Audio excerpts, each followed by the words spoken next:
Why are they suddenly sounding off? Alright, this is where in September 2014, I was going to work, coming this way, and as you saw when you round that corner down there, your headlights are typically out here in the field. I rounded the corner, got straightened out, I'm in this straightaway, and I had seen something standing up here, almost right next to my truck here. When I came around the corner, I thought it might be some deer, so I slowed down, and about that time I had a pair of eyes start glowing at about the 7-foot level, and they were standing, you know, literally 5-10 yards off the road here, not even that. And I watched this creature go from a standing position all the way to a squatting position. It was probably, I don't know if you can see it, about that wide in the width of the shoulders. It was right here in this field. Right here in this field. I'll show you right where in a Wow. second here. And when I went by, the body was at least that in thickness from the ground up. It was crouched straight down, trying to stay hidden. Now, literally, I came back in the morning, the next morning, this was at night, and I came back the next morning and I found a partial track right on the side of the road, and I followed the tracks back, and there was less than 4 tracks from here to the wood line that you see behind me, which That's is a hell of a stride. 20 yards. Damn. Yeah. It was a quick assessment by me. I slowed down enough to get basics on it when I drove by, and stop in the morning and get some tracks. Now, where you're standing, stay standing there, and I'll show you how far away this creature was into this field. No, that's where it was. And this was the one you said would have been like 9 foot tall, right? Glowing eyes, yep. Self-illuminating glowing eyes. Self-illuminating glowing eyes. My headlights were out there in the field, and it was out here, and its eyes were looking right straight at me, and it just kind of did one of these and got all the way down to the ground. And I went by, and it was trying to pretend it was a rock or a stump or something. I don't know. Trying to stay hidden. Was it cut like it is now, or was there higher? Yep, cut like this. And what color were the eyes? They were a yellowish color. The lady who owns this house, her son, they own this piece here. Her son did talk to me, and the house at the end of the road when we turned, I don't know if you saw it, there was a for sale sign in front of it. He had a friend that lived there when they were growing up and in school, and he went down to pick her up one night, and she refused to come out of the house until the lights were on. He was at the door, and when he asked her why, she said because as a small child, as 6 years old, 7 years old, somewhere in that area, she heard something on the porch. She opened the front door, and there was a creature standing on the porch looking in the doorway at her that had to be at least 8 feet tall and had glowing red eyes. One splash in this brook on this left side, and then up across that. And you said this thing started chasing you way out there to that tree line? Way out there to that tree line. So if it had wanted to catch you and It could have eat your brains, you wouldn't be here today, would you? Nah, it was just trying to scare me. I guess it only partially worked when she came back.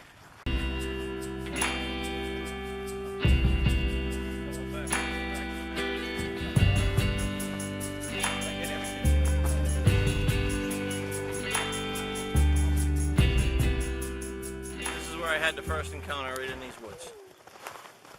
I also had a hunter sitting right up here on top of this knoll. Said he saw a guy dressed in full camouflage, no bow, no nothing, walk out of the woods, walk down this edge of this field and back in here. And that's kind of odd. No bow, no gun, wearing full camouflage, a lot bigger than me. Yeah, I'm 6 foot. Did you ever see any tracks up in here during the wintertime? Yes. So the creature, what, came down through the trail behind the hump? It was going this way. It was following this trail down to here. The track was there, and it went across that way. It was right where I was when I saw him. See that tree right there? It's an ash. Is that where the thing was sitting in the top of it? That was right in that crotch. You're kidding me. No, I'm serious. And you were right here in a tree I stand? was right here in this tree stand. Damn. So it was, I mean, that'd be really difficult for a person to get up in that, Yeah, tree. See See the outline of it right Yeah, there. if this was, yeah, this would have been a heel. You would have had, you can almost still make out a little bit of detail there. Yeah. I mean, I suppose it could have been something digging in the ground, but it's kind of odd that it would dig down there and... Yeah. Well, that back there is not dug. That's kind of pushed.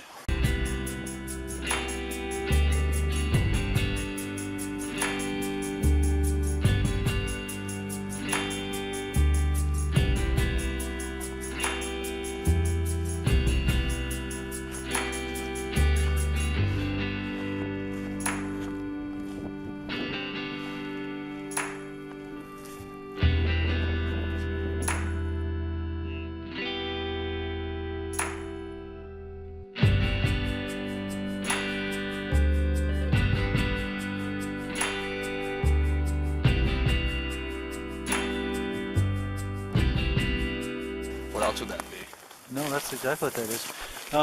That could come when they're when they plant corn here. They might. I mean, it's kind of. Machine or something? Well, it's kind of odd that it's up here like that, isn't it? And on the side, the machine would strike. Yeah. Well, what I'm saying is it might have been struck. They might have dumped it up here, but that doesn't look to me like that. It looks to me like you're right. Something was bashing on it with a rock. And look, this one seems flush, so I don't Yeah. know if it was this one.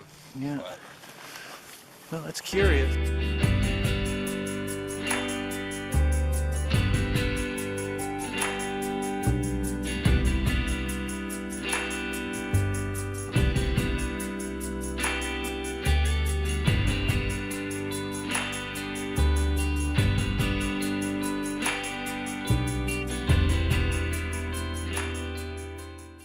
Lady K and myself recently came back from the field with Michael Vachon. As you can see, he has some pretty impressive Bigfoot casts. These were taken in Maine, and he's had roughly 6 first-hand eyewitness accounts with the great beast, as I used to call it. There seems to be a hot spot centered around the Augusta, Maine area. His sightings, most of them, were not too far from where Matthew Macy had his encounters. I'm going to put the link to Matthew Macy's report and a field trip that we did with him a while back. I've looked these tracks over. These tracks were cast by Michael's uncle, who's been at this for like 30 some years. He did some Bigfoot chasing out in California. At some point in the near future, we're going to go down and get a chance to interview Michael's uncle and get his first-hand accounts.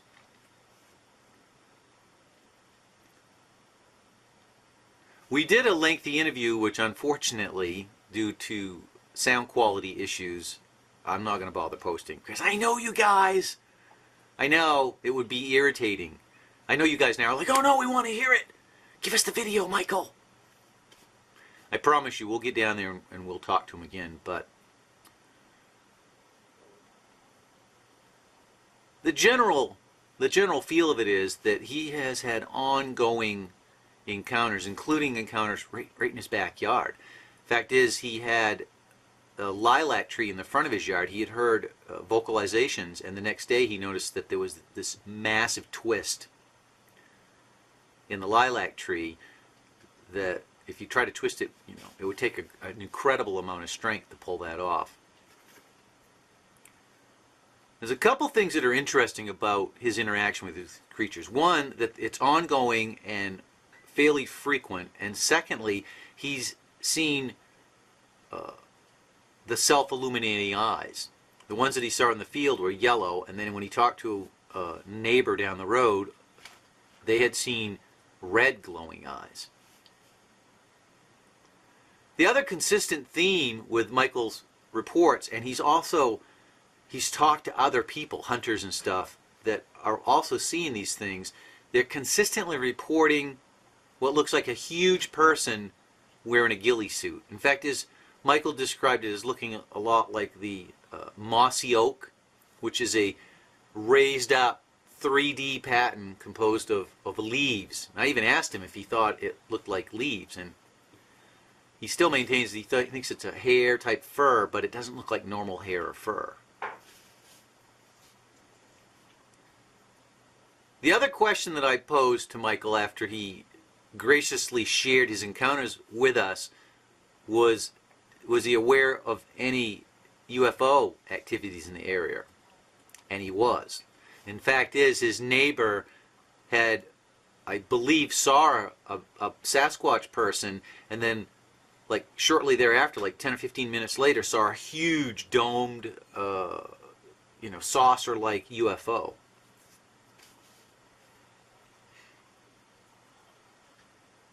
I don't know exactly what's going on down in this area that's attracting so much attention.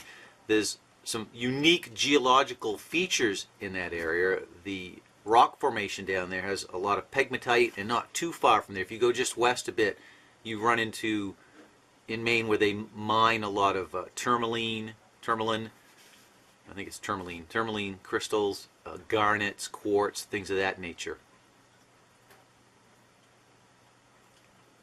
And for the longest time, people have been mostly unaware of the fact that Maine has an extensive and rich history of people encountering these creatures. But they didn't call them Bigfoot, and they didn't call them Sasquatch.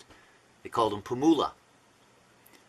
The woodsmen and the indigenous people that lived in this area were well versed in it. In fact, the state's tallest mountain, Mount Catardhan, has a rich history and lore surrounding it. That the fact that the Pumulas infested the mountains in those areas and protected the mountaintops. I suppose the strangest account that Mike shared with us was when he was deer hunting. He had a tree stand, which you guys saw earlier, and he pointed to this tree. He was sitting in his tree stand, and he happened to notice about 60, 70 feet away in this, it was either an ash or maple, I forget, but it had a fork in it. And in that fork, he started looking at that fork, and he realized that it wasn't a pile of brush in the fork, that it was a person, like in a ghillie suit, all dressed in camouflage, with no weaponry that he could tell, that had positioned himself in that tree. And I had the opportunity to look at that tree. It'd be an extremely difficult tree to climb without some sort of mechanical assistance, and it would be practically impossible for a person to wedge themselves in the top of that tree. So while he was observing this guy that was quite close to him, at some point he turned away and he heard a thump. Whatever this creature was had jumped down about 30 feet out of that tree and then ran off. And he also told, as you can see when we first went there, that he had been deer hunting and got chased out of the woods by the scary Sasquatch. But even Michael admitted that if this creature had wanted to, get a hold of him, it would have happened, because he had, I don't know, a quarter mile, maybe a little bit more. He had quite a distance to go. The creature, he was leaving the cornfield at dusk. Hunting time was over, and this thing hucked a couple rocks at him, like fist-sized rocks. And the second rock that came pretty close, Michael turned and addressed the thing and was like, "Hey, stop that crap. One of those things hits me is going to, you could knock me out." At which point this thing vocalized at him, made this big noise. And then it started, there was a fairly good-sized tree in there, like maybe 40, 50-foot tree, and he couldn't see the creature, but he could notice that there was something. The tree started rocking back and forth. So he decided that it was time to get the hell out of Dodge and started leaving, and this thing paralleled him in the woods. And as Michael was running, he could tell that this thing had a huge stride, like it wasn't putting a lot of effort in keeping up with him. And when he finally got to where the brook was, which there's a bridge there now, but at the time there was no bridge, when Michael had to go across the brook, he had to take 2 or 3 steps. This thing just went splash, made one step to cross that brook. When he finally got out to his truck, and he's fumbling for his keys, and he puts his bow in the truck, and he's trying to open the door, he looks maybe 40, 50 feet away, right at the edge of the road, and there was a 9-foot tall creature standing there looking at him, kind of hiding behind a tree and doing one of these kind of things. The classic rocking back and forth. I found the accounts that Mike shared with us to be fascinating and consistent with what other people are reporting. In fact, almost textbook, almost exactly what other people report. Perhaps the most surprising thing is that this is in central Maine. Like, this isn't off into the wilderness. This is an area where there's farmland and there's large tracts of land. In fact, this tract of land that we were on was about 700 acres, and it's private, it's posted, and has limited access. I suppose the moral of this story is that Maine is perhaps one of the best kept secrets for chasing Sasquatch. As I keep maintaining, these things are everywhere up here. The woods are literally infested with these things. And the more we delve into this, the more I am convinced that these things are plant-based, somehow plant-based. This concept of these people constantly saying these things are wearing ghillie suits.